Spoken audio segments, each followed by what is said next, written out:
Selamat pagi kawan Global. Assalamualaikum warahmatullahi wabarakatuh. Pagi hari ini saya Kika Ataya hadir ke tengah ruang dengar Anda, menemani Anda dalam program Bincang Global.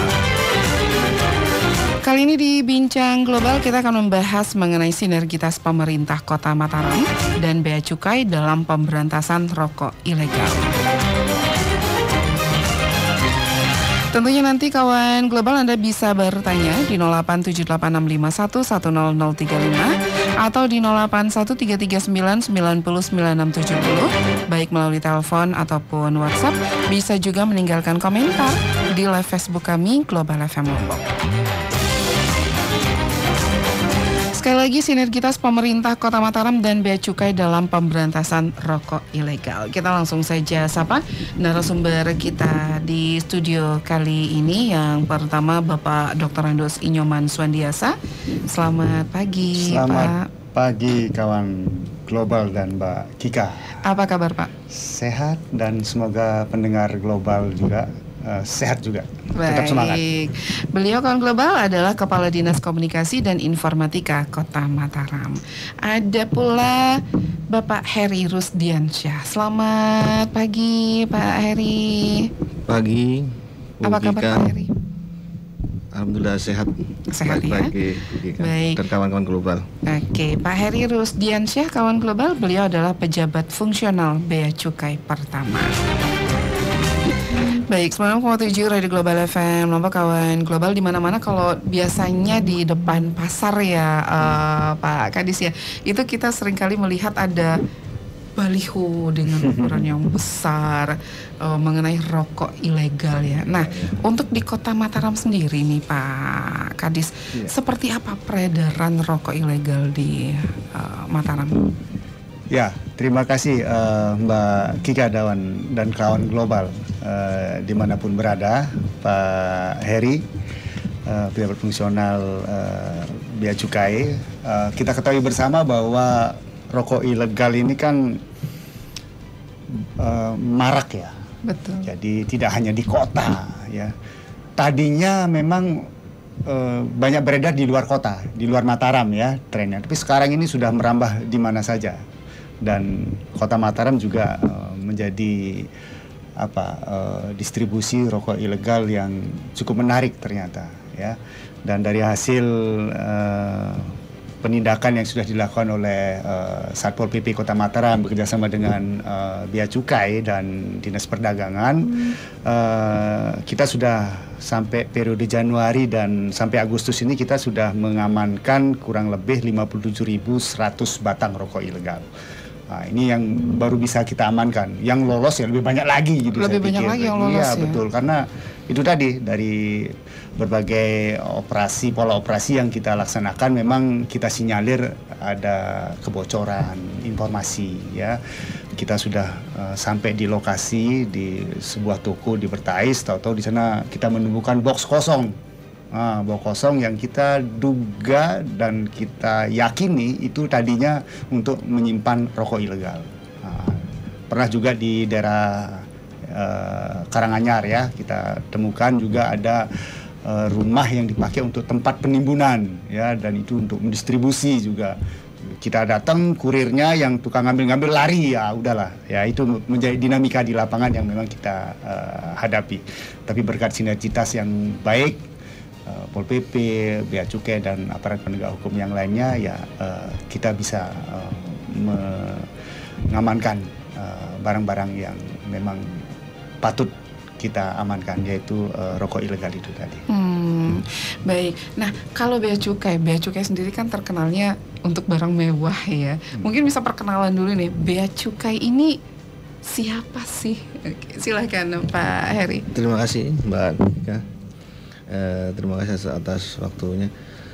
Perkenalan juga, saya Henry Rusdiansyah dari KPBC Mataram.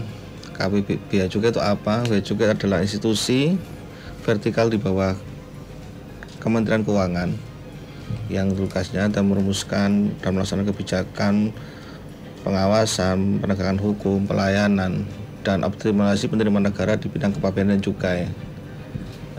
Fungsinya ada 4, revenue collector, community protector, dan fasilitator, dan industrial assistant. Untuk kami di Lombok ini, kantor kami ada di Jalan Yosudarso nomor 14, depannya Stadion Malomba. Kalau kawan-kawan global mau berkunjung silahkan. Terkait rokok ilegal ini kami juga ya, bahwa apa yang dimaksud dengan, kita kan tadi kan infonya kan bahwa bea cukai itu barang mewah ini kan. Kami ada dua nomenklatur di kami, bea dan cukai.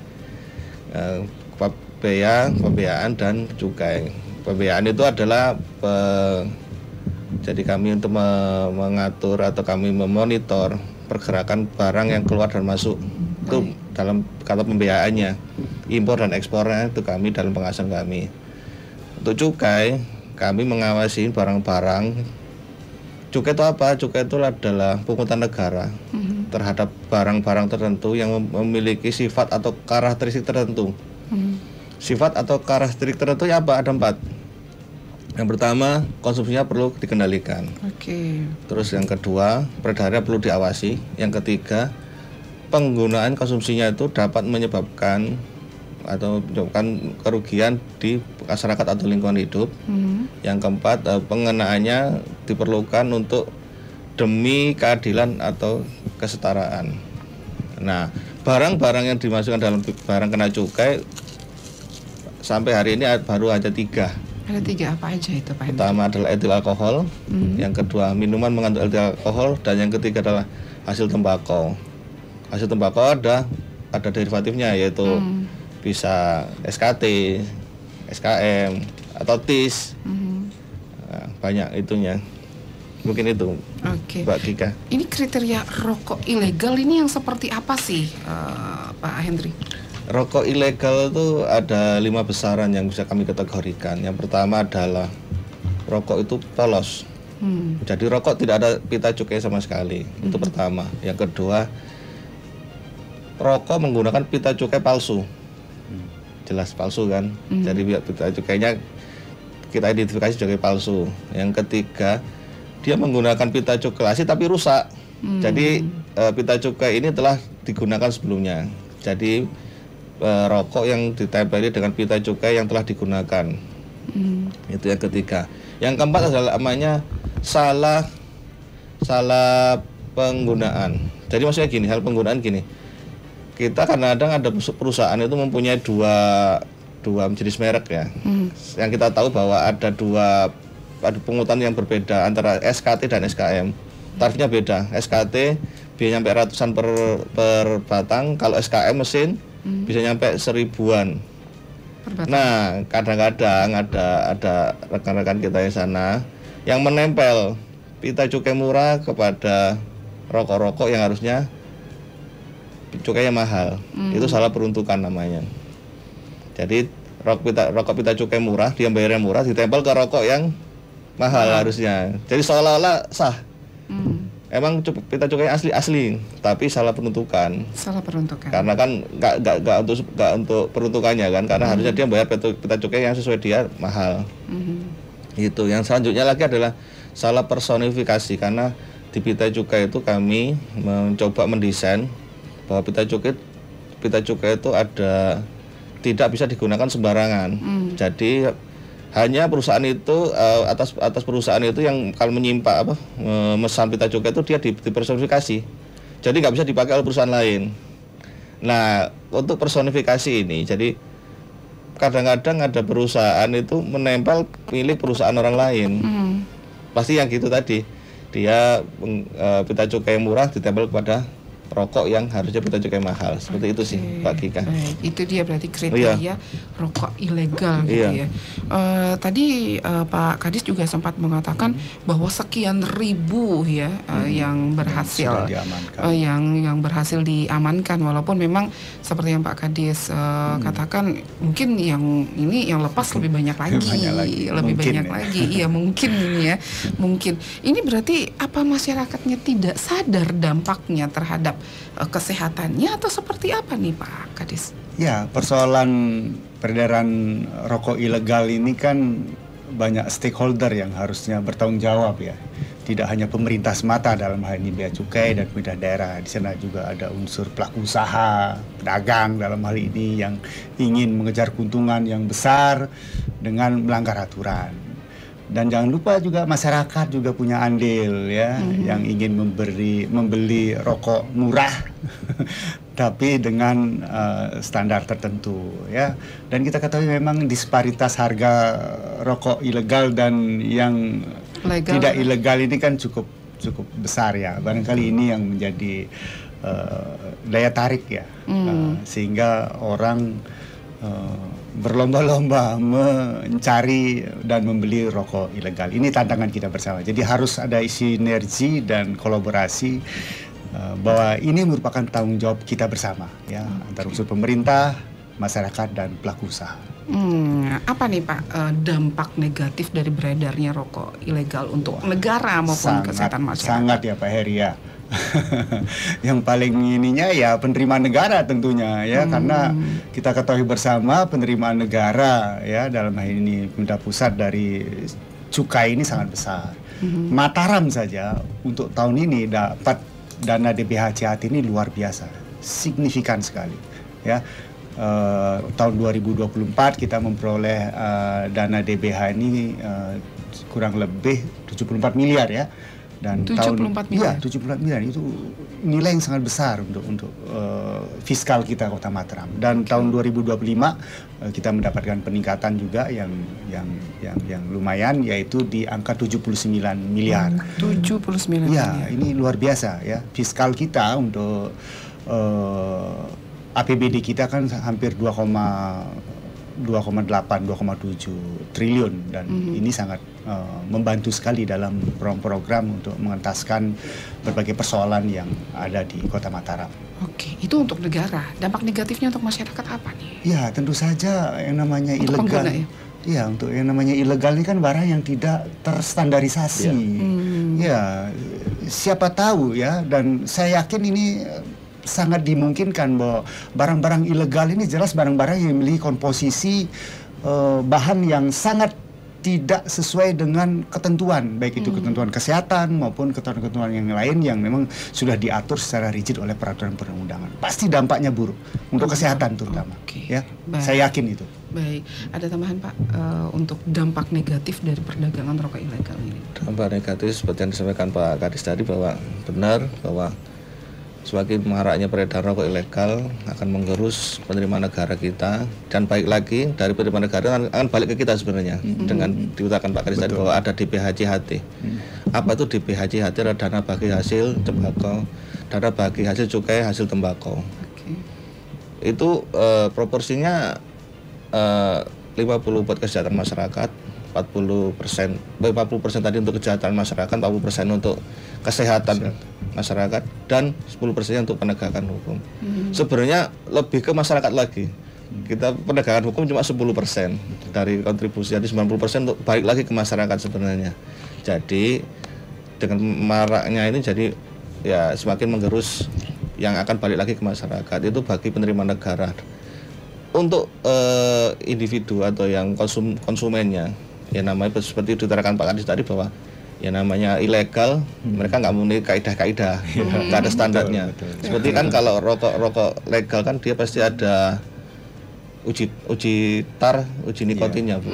Jadi dan harus dibubuhkan di etiketnya.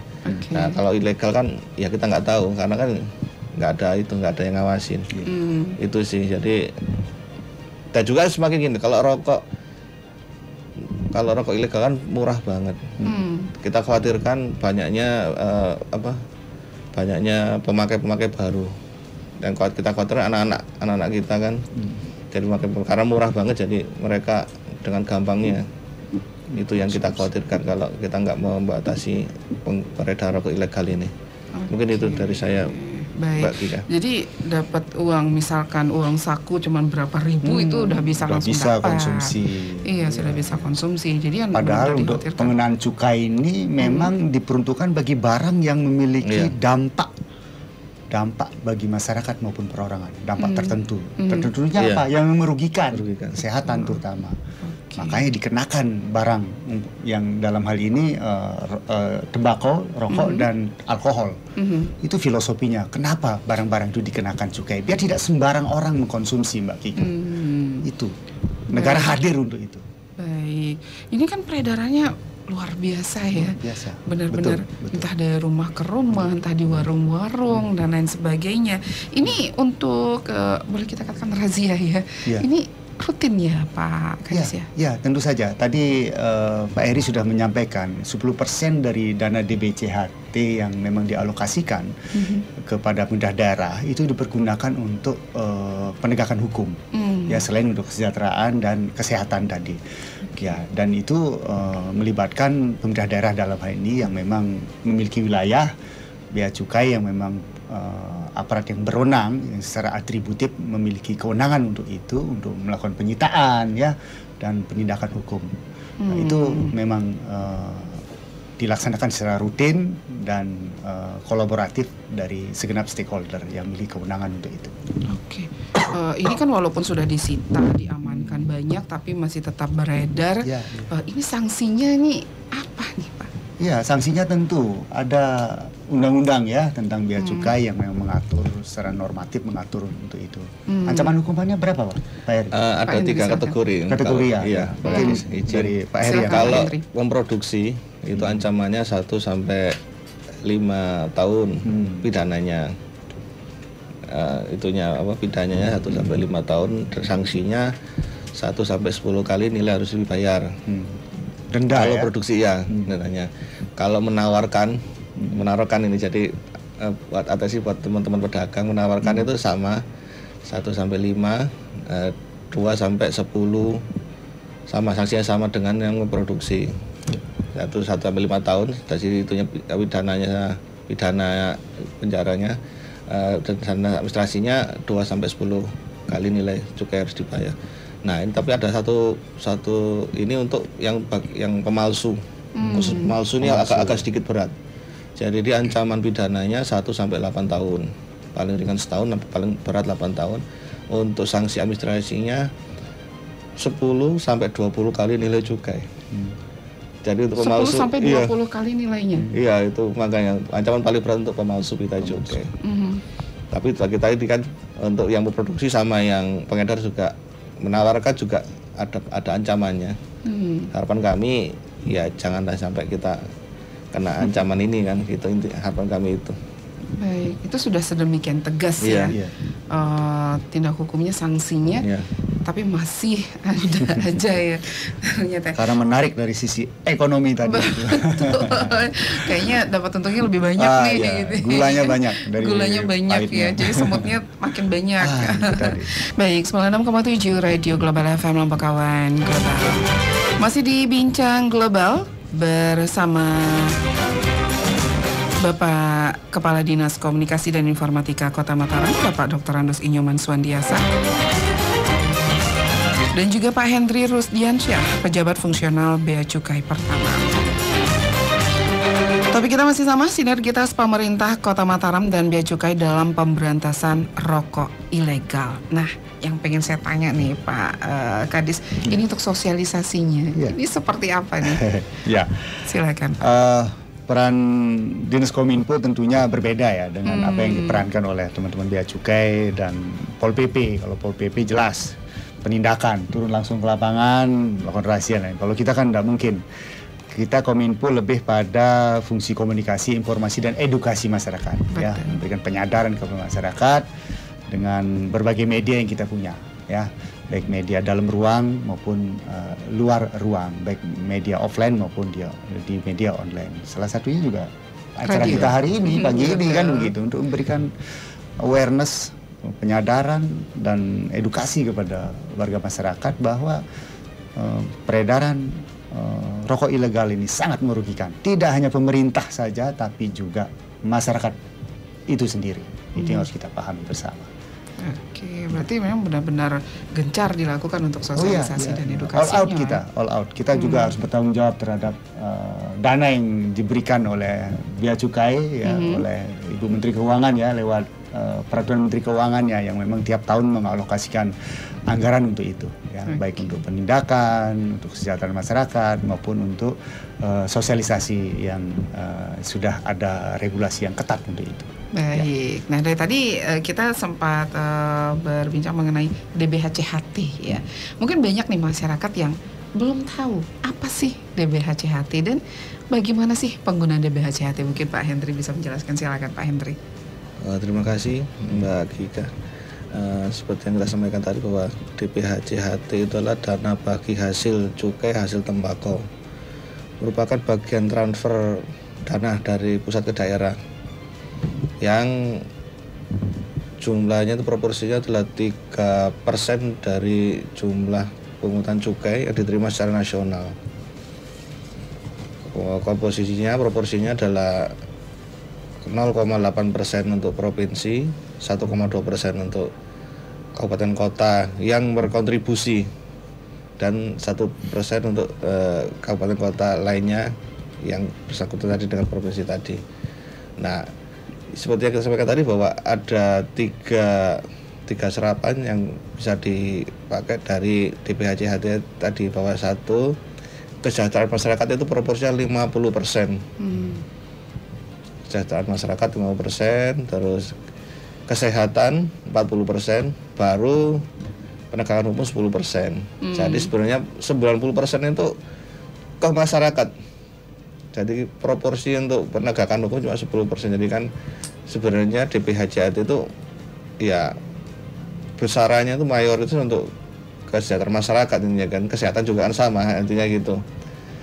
Nah, dari DBHCHT itu kita harapkan balik lagi ke kita. Jadi karena kita tahu bahwa dampak negatif dari penggunaan rokok itu kan banyak yang negatif, jadi makanya inilah bentuk negara hadir dalam membantu masyarakatnya ini loh. Jadi kita nggak hanya memungut dari barang-barang yang dikonsumsi tadi yang tertentu tadi, yang salah satunya adalah merugikan terhadap kesehatan itu. Betul. Ya kita balik lagi ini biar kita kasih balik ke masyarakat bahwa membantu kesehatan masyarakat dengan bentuk-bentuk program-program yang lainnya.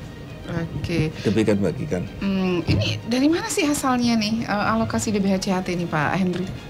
3% dari nilai cukai secara nasional. Sebenarnya gini, ini kan besar banget kalau di Mataram ini kan. Ntar saya lihat dulu.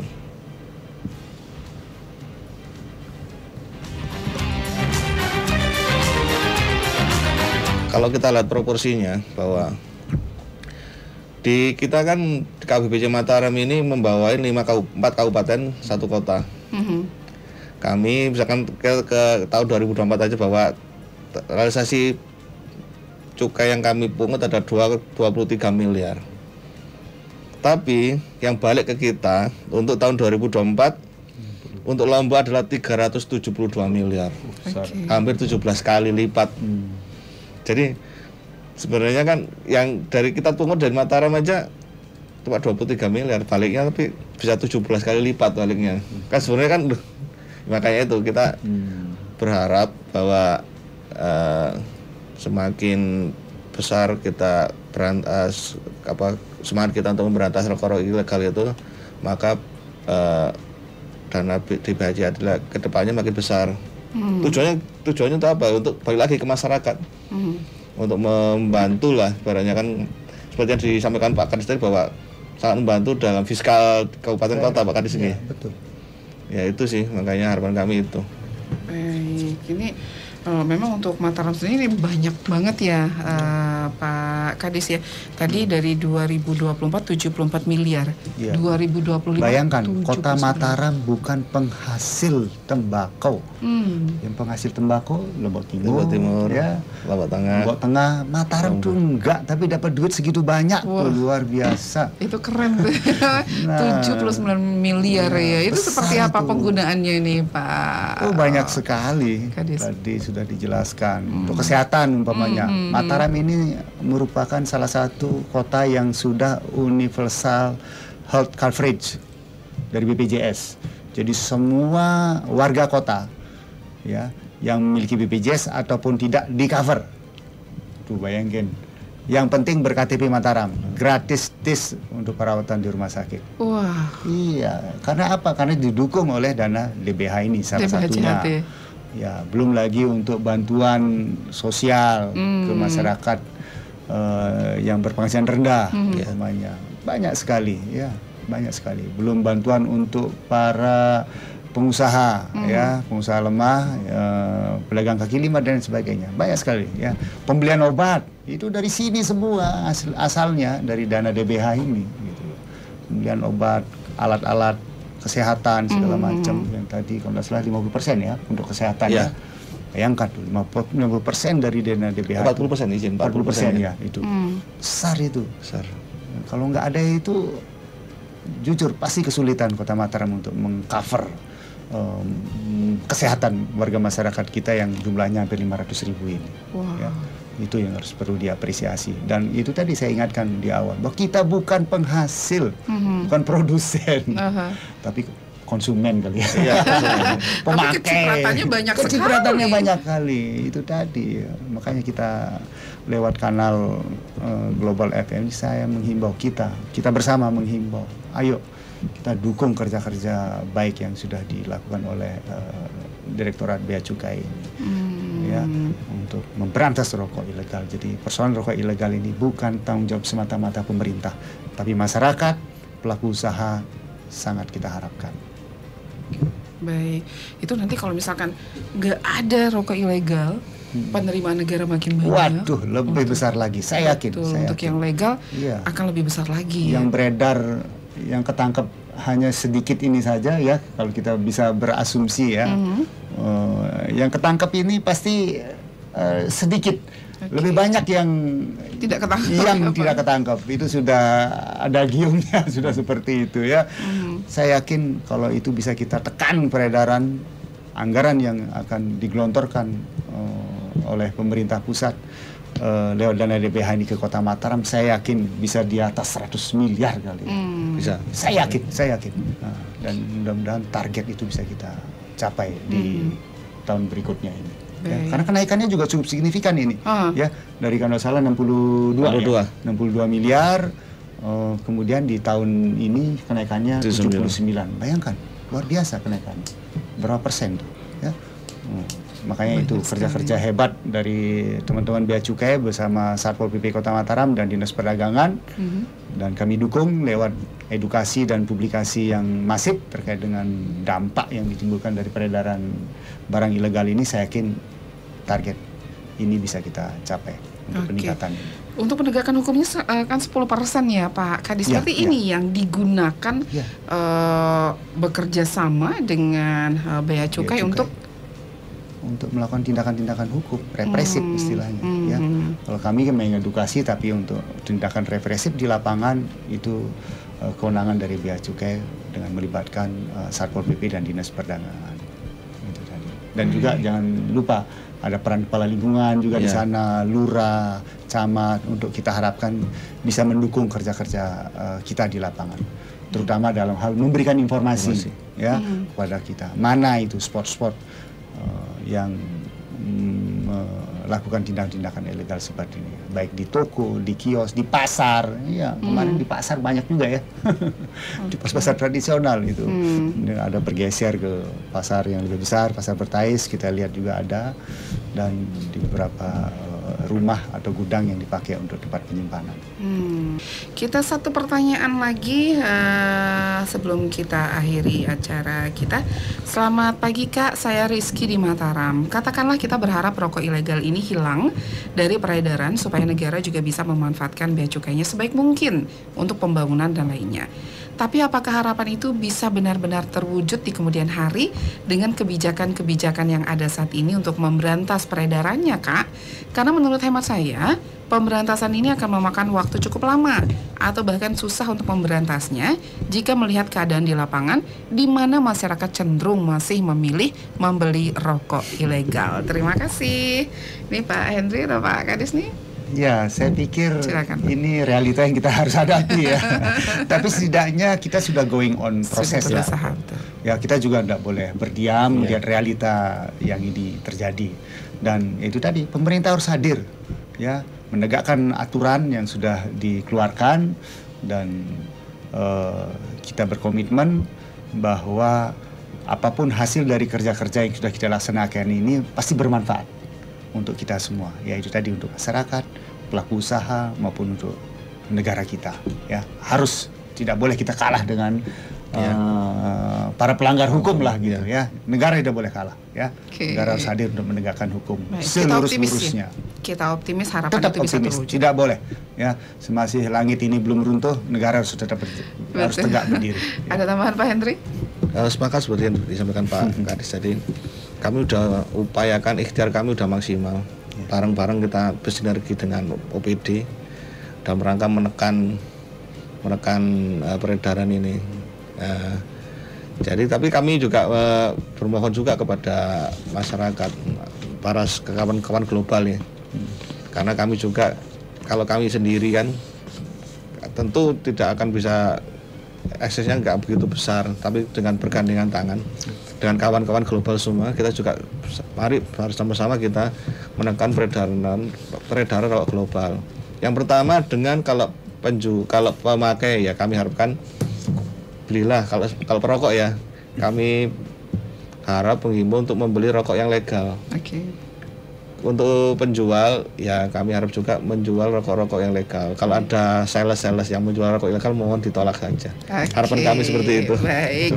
Nah tadi Pak Kadis sudah menyebarkan bahwa kami punya layanan pengaduan loh. Ya, kalau Bea Cukai punya saluran pelaporan? Kita punya hotline. Baik, di silakan. WA 08 180 79 45 03 kali. Oke.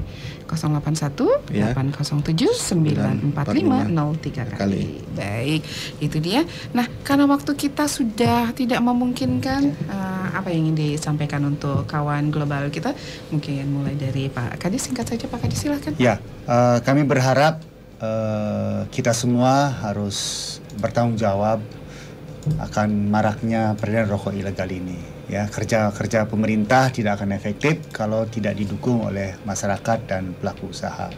Ya, dan dana yang dikelola, ya, dana DBHCAT yang diberikan negara untuk Kota Mataram ini sangat besar.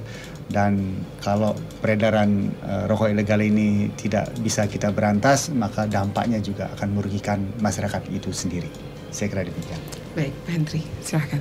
Kami menyampaikan bahwa dukung kami dalam menekan peredaran rokok ilegal ini dengan cara para perokok merokoklah rokok yang legal. Terus untuk para pedagang jualah rokok-rokok yang legal. Dan jika ada sales yang sampaikan tadi, mohon ditolak aja. Itu aja saya sampaikan. Kami mohon kita sama bareng-bareng untuk berkolaborasi dalam rangka menekan peredaran rokok ilegal. Terima kasih Mbak Kika. Baik, terima kasih Pak Kadis, terima kasih waktunya. Mbak Kika. Terima kasih Sehat selalu Pak pendengar Hendri. Global. Sehat selalu kawan Pak Global. Kadis. Selamat pagi, selamat siang. Dan kawan global, terima kasih untuk Anda yang sudah setia bersama kami di 96,7 Radio Global FM Lombok. Waktunya kami pamit. Assalamualaikum warahmatullahi wabarakatuh. Selamat siang dan sampai jumpa. Global FM Lombok.